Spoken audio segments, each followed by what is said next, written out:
அனைவருக்கும் நமஸ்காரம். இன்னைக்கு தசகம் 4ல 11வது ஸ்லோகம் நம்ம இன்னைக்கு பார்க்க போறோம்.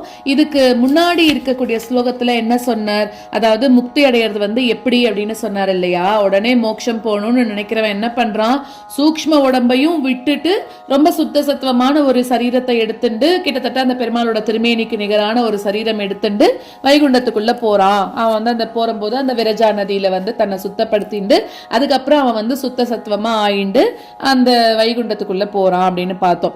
அடுத்தது எப்படி போவாம அர்ச்சராதி மார்க்கம் வழியா பயணம் பண்ணிட்டு உன்கிட்ட வரான்றான்.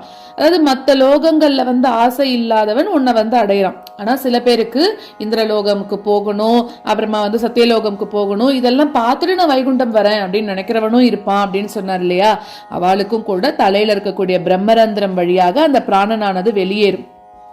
அங்க போயிட்டு ஆனா அவன் என்ன பண்ணுவான், சூக்ஷ்ம சரீரத்தை விட்டுட்டு சுத்த சத்துவமா அங்க போறான். இவன் என்ன பண்றான், அதாவது இந்த மத்த லோகங்கள் எல்லாம் பார்த்துட்டு போறவன் என்ன பண்றான்னா எல்லா லோகத்தையும் பார்த்துட்டு போறதுனால சூக்ஷ்ம சரீரத்தோடையே போறான் அப்படின்னு சொல்லி நம்ம போன ஸ்லோகத்துல பார்த்தோம். இதுல என்ன சொல்றாருன்னா, வைகுண்டத்தை நோக்கி போகக்கூடிய அவனோட பயணமானது எப்படி இருக்கு அப்படின்னு கேட்கிறார், அப்படின்னு சொல்றார். சாரி, அதுல அர்ச்சராதி மார்க்கம் வழியா போறான். அதாவது நம்ம நம்மளோட பிராணன் பிரியும் போது அர்ச்சராதி மார்க்கம், தும்ராதி மார்க்கம்னு 2 இருக்கும். அர்ச்சராதி மார்க்கத்துல போறவா ரொம்ப புண்ணியம் பண்ணவான்னு சொல்லுவார், நல்ல வெளிச்சத்தோட எல்லா தேவதைகளும் நம்ம கூட்டின்னு போவா.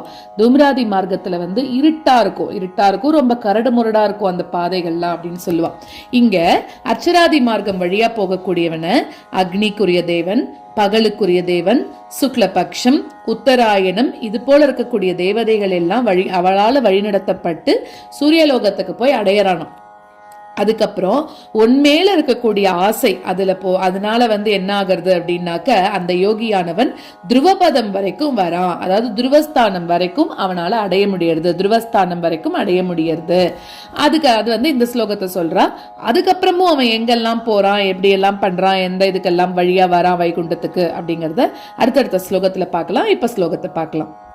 அக்னிவாசர வலர்க்ஷ பக்ஷகைஹி உத்தராயண ஜுஷாச்ச தைவதைஹி பிராபிதோ ரவிபதம் பவத்பரோ மோதவான் த்ருவபதாந்த மீயதே.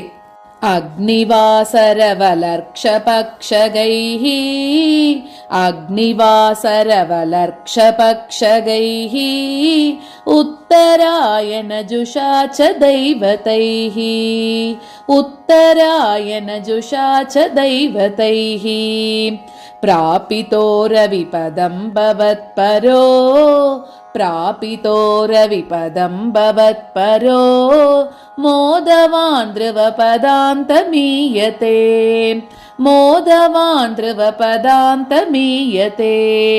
அக்னிவாசரவலர்க்ஷபக்ஷகைஹ உத்தராயணஜுஷாச்ச தைவதைஹ பிராபிதோ ரவிபதம் பவத்பரோ மோதவான் த்ருவபதாந்த மீயதே. அக்னிவாசரவலர்க்ஷபக்ஷகைஹ உத்தராயணஜுஷாச்ச தைவதைஹ பிராபிதோ ரவிபதம் பவத்பரோ மோதவான் த்ருவபதாந்த மீயதே.